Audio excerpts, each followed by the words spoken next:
अस्सलाम वालेकुम।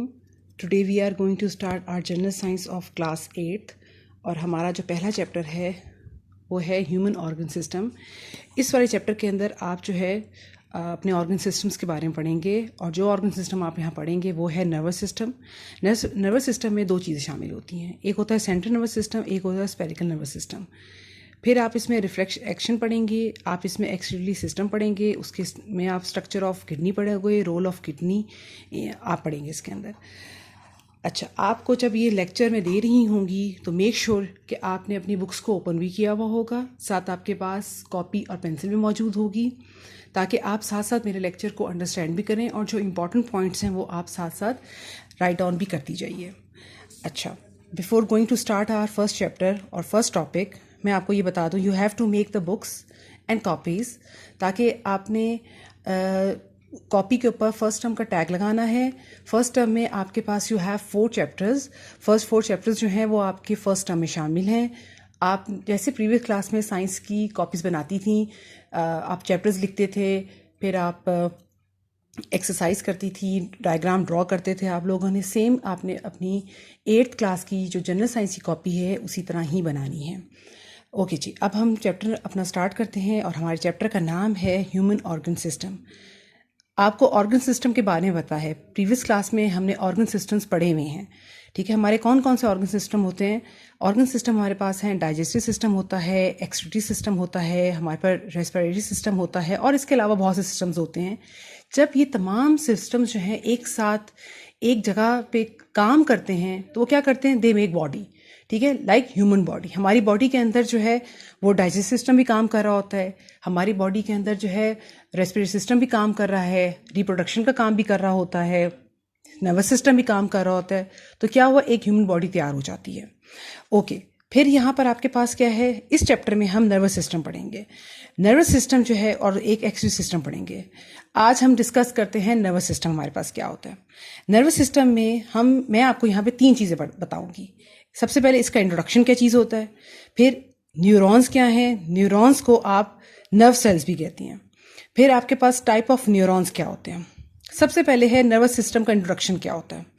इसकी डेफिनेशन मैंने जो लिखी हुई है और आसान आपको ताकि समझाने के लिए, वो है the system which convey message from one part two the other. ऐसा सिस्टम जो हमारे मैसेज को एक हिस्से से दूसरी जगह हिस्से पे पहुंचा सके। ठीक है, फॉर एग्जाम्पल मुझे अगर हाथ में पेन है तो मेरे ब्रेन तक ये कैसे जाएगा? इसके लिए ये आपके पास नर्वस सिस्टम काम कर रहा होता है। फिर इसके 2 कंपोनेंट्स होते हैं। 2 कंपोनेंट्स कौन कौन से हैं? आपके पास है CNS, जिसको आप सेंट्रल नर्वस सिस्टम बोलती हैं, एक है PNS, जिसको आप स्पेरिकल नर्वस सिस्टम बोलती हैं। आपके पास जो आपका सेंट्रल नर्वस सिस्टम होता है ये 2 चीज़ों से बनता है, एक होता है ब्रेन और एक होता है स्पाइनल कॉर्ड, और आपका PNS जो होता है वो नर्व से बनता है। इसको मजीद आपको समझाने के लिए मैंने यहाँ पर एक डायग्राम ड्रॉ की हुई है।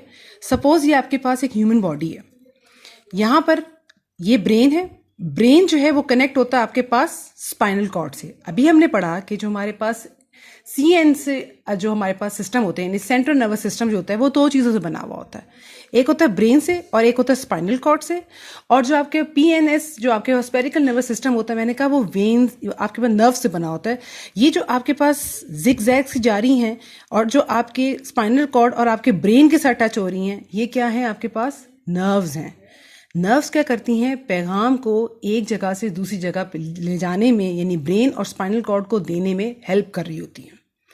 ओके, अब मैंने आपको बताना है आपके न्यूरॉन्स क्या हो, जिसका सेकंड नाम हम बोलते हैं नर्व सेल्स होते हैं। न्यूरॉन्स की डेफिनेशन है कि it is a structural and functional unit of nerve system. कि जो न्यूरॉन्स होते हैं ये स्ट्रक्चर है। देखिए, आप लोगों ने, मैंने अभी नाम बताया है नर्व सेल्स का। हम लोग 6th क्लास में सेल्स के बारे में पढ़ते आ रहे हैं। जो आपने सेल्स पढ़े थे, प्लांट सेल और एक एनिमल सेल। सेल किससे बनते हैं? न्यूक्लियस से बनता है, वैक्यूल से बनता है, सेल मेम्ब्रेन से बनता है, साइटोप्लाज्म से बनता है। तो आपके पास ये जो न्यूरॉन्स होते हैं इनमें भी ये तमाम स्ट्रक्चर मौजूद होता है और इनका फंक्शन भी आपके पास क्या होता है? ब्रेन और स्पाइनल कॉर्ड को मैसेज देना। ठीक है, इसकी लोकेशन कहाँ होती है? ये आपके पास लोकेट होता है कहाँ पर? आपके ब्रेन और स्पाइनल कॉर्ड और नर्व्स में ये आपके पास मौजूद होता है। अच्छा, उसके बाद नर्व्स इम्पल्स क्या होती हैं? नर्व्स इम्पल्स जो होती हैं वो आपके बुक में डेफिनेशन दे रखी है पेज नंबर 13 पे, आपके पास यहाँ पे आपको पढ़ के बता देती हूँ कि नर्व्स इम्पल्स क्या होता है आपके पास। The impulse itself is a series of electric pulse which travel down the fibre. ठीक है, आपके पास ये ट्रेवल करती हैं, पैगाम दे के जाती हैं आपके बॉडी पार्ट को कि आपको वहाँ चोट लगी है, और ब्रेन और जो आपका जो है वो अलार्म देता है कि अब आपने हाथ उठाना है या आपने फील करना है। तो ये किस तरह जाती है, इलेक्ट्रोकेमिकल वेव्स के थ्रू जो है ये नर्व्स इम्पल्स काम करती हैं नर्व्स के अंदर और पैगाम लेके जाती हैं। इसका स्ट्रक्चर कैसा होता है? इसका स्ट्रक्चर में दो चीज़ें शामिल होती हैं, एक होता है आपके पास सेल बॉडी और एक होता है एक्सॉन। मैंने आपको समझाने के लिए यहाँ पे एक डायग्राम बना रखी है। ये आपके पास आपका जो है न्यूरॉन है। ठीक है, न्यूरॉन के सेंटर के अंदर जो आपको नजर आ रहा है ये आपके पास न्यूक्लियस है।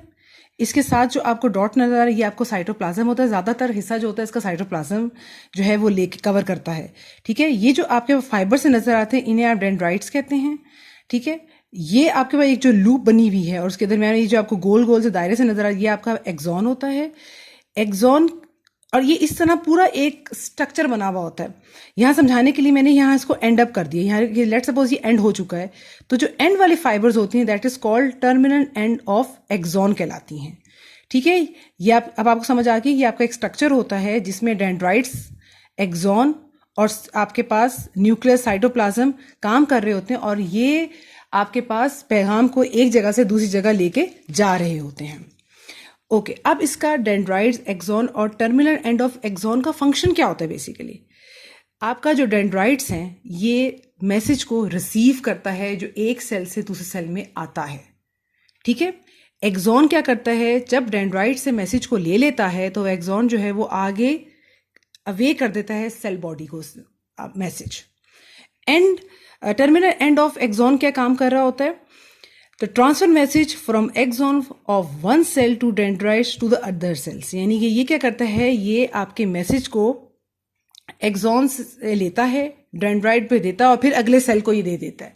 यानी मुस्तकिल एक चेन का सिलसिला जो है वो चलता रहता है, और आपके पैगाम जो है, जो आपकी बॉडी में कोई भी चेंज हो रहा होता है, वो ये चेंज जो है ये आपस में रिसीव करके एक सेल से दूसरे सेल को दे रहे होते हैं।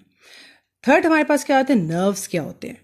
नर्व्स को यहाँ पे डिफाइन करने के लिए मैंने लिखा हुआ है कि bundle of axon enclose in common sheath या कवरिंग होता है, कि एक जाल को आपस में बांध के एक बंडल बना देने का नाम जो होता है वो नर्व्स होती है। कि हमारी बॉडी में एक जाल बना हुआ है नर्व्स का, ठीक है, और वो बंधी हुई है और वो एक बंडल की सूरत में है, और जो क्या कर रही होती हैं, हमारे पास कवरिंग कर रही होती हैं और पैगाम को एक जगह से दूसरी जगह पे लेके जा रही होती हैं।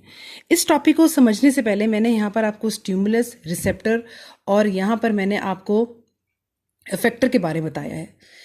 स्टिमुलस क्या होता है? चेंज, जो चेंज को महसूस करता है। ठीक है, रिसेप्टर क्या होता है? जो चेंज को महसूस करके रिसीव कर लेता है।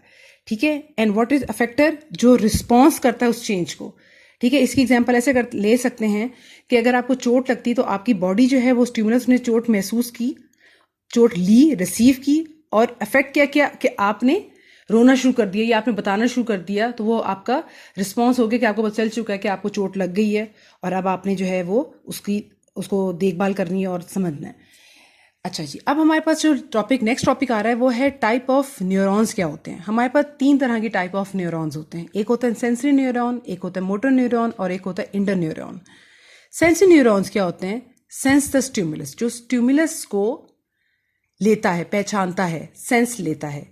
ठीक है, स्टिमुलस क्या था? मैंने कहा था चेंज किसकी वजह से हो सकता है? ड्यू टू टेम्परेचर हो सकता है, ड्यू टू प्रेशर हो सकता है, ड्यू टू आपके पास किसी भी वजह से जो चेंज आपका स्टिमुलस ले वो आपके पास सेंसरी न्यूरॉन कहलाता है। मोटर न्यूरॉन क्या होता है? ये ट्रांसफर मैसेज करता है। जब आपका स्टिमुलस चेंज ले लेता है तो वो किसको देता है? वो मैसेज किसको देगा? मोटर न्यूरॉन को देगा कि, और वो मोटर न्यूरॉन क्या करेगा? आपके ब्रेन और स्पाइनल कॉर्ड को वो मैसेज दे देगा। इंटर न्यूरॉन क्या करता है? ये एक कनेक्शन डेवलप करता है किसके दरमियान में? सेंसरी न्यूरॉन के दरमियान में और मोटर न्यूरॉन के बारे में। और मैंने यहाँ पे लिखा हुआ भी है, मैं दोबारा पढ़ देती हूँ। सेंसरी न्यूरॉन क्या है? वो 2 काम करता है। एक करता है सेंस स्टिमुलस करता है और एक करता है transfer message to nervous system करता है। मोटर न्यूरॉन क्या काम करता है? ये transfer message away from nervous system से कर देता है, नर्वस सिस्टम से पैगाम लेके दूसरी जगह पे भेज देता है। इंटर न्यूरॉन क्या करता है? ये आपके पास रिलेशन बनाता है किसके दरमियान में, सेंसरी न्यूरॉन के दरमियान में और मोटर न्यूरॉन के दरमियान में, और जिसे आप ये भी कह सकते हैं they develop a connection between sensory neuron and motor neuron. इसको समझने के लिए मैंने यहाँ पे एक डायग्राम बना रखी है। ये आपके पास न्यूरॉन की ही डायग्राम बनी हुई है। ये आपका न्यूरॉन है, ठीक है। ये मैंने आपको बताया था डेंड्राइट्स हैं। डेंड्राइट्स ने यानी जो आपके पास जो या जिसको आप स्टिमुलस कह सकते हैं, डेंड्राइट ने चेंज लिया, आपके पास ये चेंज आया, ठीक है। यहाँ पर आपके सेंसरी न्यूरॉन्स मौजूद हैं। उसके बाद यहाँ पर ये और ये इसका कनेक्शन है, ठीक है। और लेने के बाद चेंज हुआ और मोटर न्यूरॉन तक पहुंचा दिया उसने, और मोटर न्यूरॉन ने क्या किया, अफेक्टर तक लेके चला गया, ठीक है। यानी कि मैंने आपको भी बताया कि फॉर एग्जांपल आप देख सकते हैं कि आपका हाथ चला, स्टिमुलस क्या था, आपका हाथ, उसने चेंज लिया, आपका हाथ से पैगाम जो है वो आपके ब्रेन तक गया, और ये आपके हाथ और आपके पैगाम आपके दिमाग को कौन मिला रहा है, इंटर न्यूरॉन मिला रहा है, ठीक है। कनेक्शन दे रहे हैं ना, और मोटर न्यूरॉन ने फौरन आपके नर्वस सिस्टम में पैगाम को दे दिया कि चोट लगी, और आपके दिमाग ने पैगाम जो है वो थ्रो बैक किया कि आप हाथ उठा लें, और आप सडनली अपना हाथ उठा लेती हैं। तो ये आपके पास एक चेंज बनी हुई है, और उससे आप ये सारा काम कर रही होती हैं, ठीक है।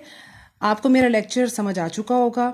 आपने अपनी बुक को भी फॉलो करना है, बुक को भी देखना है आपने। यहाँ पर बुक है और यहाँ पे ये आपके पास टाइप ऑफ न्यूरॉन जो है वो समझा रखा है। ये आपके पास समझना है आपने। अच्छा, कोई प्रॉब्लम हो तो वो आपने मुझसे मैसेज के थ्रू मुझसे पूछ लीजिएगा। इसके अलावा आपने एक्सरसाइज देखनी है। जो क्वेश्चन आपसे एक्सरसाइज में हो जाते हैं वो क्वेश्चन आप कर लें, वो आपकी कॉपी में मौजूद हैं और की पॉइंट्स में भी हैं, ताकि ये कि नेक्स्ट जब हम टॉपिक स्टार्ट करेंगे तो ये कि आपके साथ जो है कोई भी प्रॉब्लम होगा तो मुझे मालूम होगा, तो मैं आपसे डिस्कस कर लूँगी, ठीक है। आज का लेक्चर यहीं तक था, और होपफुली आप मेरे लेक्चर को अंडरस्टैंड किया होगा। Thank you.